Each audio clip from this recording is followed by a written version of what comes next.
Shaq's house. Shaq's house. That's our Shaq. You're now in Shaq's house. Welcome to Shaq's house. Hey, what's going on, Shaq Housers? How you doing? It's your boy, the one and only Shaq House here. Hope your 3 or 4 day holiday weekend went well. Check this out. You know what I realized? I have a thing for mutants with tech-based abilities, as I've already done videos for Forge, Madison, Jeffries, and now I'm going to do a video for a mutant who qualifies as their illegitimate love child. Takashi Matsuya, Wiz Kid. Let the Wiz Kid work. And that should be his catchphrase, his trademark right there. He's progressed tremendously since his days as a founding member of the original X-Terminators during Inferno, and during the Krakoan age, where he got a major upgrade in powers and attitude. Yeah, check it out. I'm going to be going through a complete rundown of all that today, and how he compares to other technopaths, or technoforming, or tech-based mutants as well, too. Yeah, granted, I kind of covered that in the Madison Jeffries video, and somewhat in the Forge video, but now the focus is on Wiz Kid himself. Oh yeah, by the way, shout out to other supporters from the X-Men community who've given me some backup, who promoted my videos as well. The X Factor Files podcast, shout out to you. The X Tropes X-Men, shout out to you. I love the questions y'all pose on Instagram. And finally, last but not least, the Uncanny Experience. I love the images y'all posted for your convention and your immersive experience for cosplay. I'm coming there next year. That's right. Anyway, check it out today. Takashi Matsuya, Wiz Kid. Enjoy. Wiz Kid. Takashi Matsuya's mutant power began as technoforming. He can psionically rearrange machinery, parts of machinery, and raw materials into various complex forms and functions of his own specifications, often defying scientific logic. His power can affect metal, plastic, glass, and other synthetic or inanimate forms of matter. He can levitate or reconfigure them as well. He can manipulate non-electronic materials, but reconfiguring existing circuitry and mechanical parts is much faster for him. Wiz Kid can make mild reconfigurations to an object, such as when he transformed a normal football helmet into a specially fitted crash helmet for his costume. He has also created machines such as a working lightsaber and a free-flying TIE fighters out of Lego blocks, which shot tiny Lego pieces instead of missiles. Wiz Kid can also create and program computer systems with his power as well. He is paralyzed from the waist down and has a specially motorized wheelchair, which he often uses as a focus for his power, reconfiguring it into various vehicles to compensate for his physical disability. He often grows mechanical fists out of it, as well as laser weapons or speed boosters on his chair, and can reconfigure it altogether into a pair of giant mechanical legs for scaling stairs. He can also transform his chair into different vehicle modes, such as a helicopter, an airship, a tank, 6 vehicles altogether, and absorb excess materials into the chair in order to make it proportionally larger, accommodate extra passengers as well. He does require a power source in order to fuel many of his devices, and has once converted a garbage can into a combustion engine, burning the trash inside of it as fuel. He has also reconfigured his design to accept Boomer's time bombs, using their explosive power to charge up his batteries. Here's some fun facts. His code name is sometimes hyphenated, and his first name is sometimes spelled Takeshi with an E and not Takashi with an A. But that aside, Takashi Matsuya was born into a wealthy Japanese family in the Mitsubishi Corporation. He was granted a considerable trust fund, but lost both of his parents and the use of his legs in an automobile accident. Confined to a wheelchair, he became bitter and arrogant. Though afflicted with dyslexia, he was a genius with computer science and inventing, which were early signs of his powers manifesting. His uncle sent him off to the St. Simon's Academy in Vermont, a private special education school that specialized in helping kids with disabilities, and that is where he met Leech and Artie Maddicks. Though initially hostile towards them, he warmed up to them and befriended them when he discovered his own mutant powers. During the Inferno crossover, the 3 of them were founding members of the X-Terminators. These guys, not the all-girl group one, which was also dope. With the X-Terminators, they saved New York City. After the group's disbandment, Artie, Leech, and Taki were returned to St. Simon's but continued to have adventures. For some reason though, Taki didn't go with Artie and Leech when they were transferred to the Massachusetts Academy for the Generation X book. But nonetheless, he resurfaced over a decade later as he was seemingly confirmed as depowered during M-Day, but later appeared as a mutant student in the pages of Avengers Academy. The writer for Avengers Academy, Christos Gage, he indicated that Taki never lost his powers on M-Day, but used them to hack into S.H.I.E.L.D.'s databases and place his name on the list of decimated mutants in order to take himself off any watch lists. After quite some time, Taki reappeared older and closer to the age of 18 during the Krakoan era. He played an integral part in the S.W.O.R.D title and displayed an upgrade in both his attitude and his power set, which we'll get to soon. He managed to play the part of a triple agent in a plot that got Henry Peter Gyrick outed and killed. He also ran the X-Corps base with Trinary and Multiple Man after Orchis attacked during the Hellfire Gala incident. Taki has some parallels to Charles Xavier. They're both mutants, the sole heirs born to wealthy families, and confined to wheelchairs for the most part. Hell, Taki even occupies a red-colored version of Xavier's hover chair from the 90s.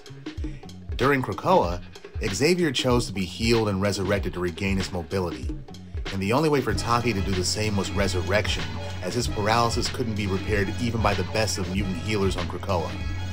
And of course, he wasn't trying to die just for that. He got help for his dyslexia via the Krakoan medicines though. And lastly, let's get this in now. His codename, Wiz Kid, is bound to bring much ridicule and urine jokes just as much as Robert Frank's codename. Look it up. Now let's speak on the Wiz Kid's power upgrade and compare him to similar mutants. Yeah, I spoke on that in the video I did for Madison Jeffries more than a year ago, but much has happened since. Like Madison, Takashi Matsuya began as a technoformer, able to psionically restructure raw materials in order to fit his design and specifications. And Taki often manipulated his wheelchair as a focus for his power. His power not only affects plastics, metal, and glass, but technology as well. All technology, even biotechnology.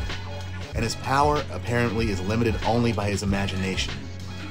He's an inventive genius with his knowledge being purely natural, but his power gives him an innate ability to visualize and understand electronics and the basics of engineering which allow his machines to operate. But during the Krakoan age, his power developed to include a technopathic capability as well. Wiz Kid now inherently perceives and understands how components can come together as a whole, operating as a machine of some kind. This allows him to evaluate the function of machines psionically, diagnosing flaws in the design and extrapolating refinements and improvements. From his time on Krakoa, he has expanded his comprehension of technology beyond the inorganic scrap materials that he previously employed. He can now technopathically intuit Krakoan biotechnology as easily as traditional machines, and has even extended his senses to the bleeding edge idea of mutant technology, i.e., 2 or more mutants using their powers in unison to achieve greater effects. His technopathy allows him to visualize mutants as components in a larger machine, and technoform their energy signatures to work together in more fluid and refined ways, as he did as a member of the Six. But the full potential of this aspect of his ability has not yet been explored. Also, given the level of precision that he's demonstrated during this period, they better be glad that Taki never got near Tony Stark's Iron Man armors or even the S.H.I.E.L.D. helicarrier. But how does Taki's power compare with other mutants who are similar? Let's start with Scalphunter. Yes, I still call him that. And Scalphunter, he's the basic bitch of the group. The fullest extent to which he uses his technoforming power is to cobble together scrap parts to make guns. With his power, he literally sticks to his guns. Next. Now Madison Jeffries, he wasn't used much during Krakoa, but he achieved much of Wiz Kid's current displays years before. Like Taki, he began as a technoformer who started with only minor technopathy to guide his powers. He was not a genius initially, and much of his more advanced creations were the result of his power allowing him to read an engineer's mind for blueprints of their inventions. He used the box armor as a focus for his power, just as Takashi used his wheelchair for his. And curiously, Taki's chair and costume, they currently share the same color scheme as Madison's box armor. But Madison later developed full-blown technopathy, able to read information about nearby machines and mechanical systems, understanding what they're capable of, and even read any programming encoded onto them. But unlike Taki, Madison perceives this information as if the machines are actually talking to him. But between him and Taki, they're both matter manipulators and can do so psionically and with their bare hands. They both can construct machines with their mutant ability, but originally relied on a normal accumulation of mechanical and engineering skills and knowledge to guide what they created. They both later became full-fledged technopaths, able to psionically assess machinery. Although at this point, between them both, Taki embodies the phrase, "Anything you can do, I can do better." And Taki could easily take control of Madison's box armor and even add it to his wheelchair's mass for something new altogether. Now for Forge, it's a misnomer to call him a technopath. He can't take psionic control of machines and raw materials, nor does he technoform them. I've always seen him as more of a hypermechanic. Forge's base power has always been seeing mechanical energy in order to understand mechanical systems, how the components all go together, how it functions, and how to operate any machine on site and repair any glitches or damage in the design.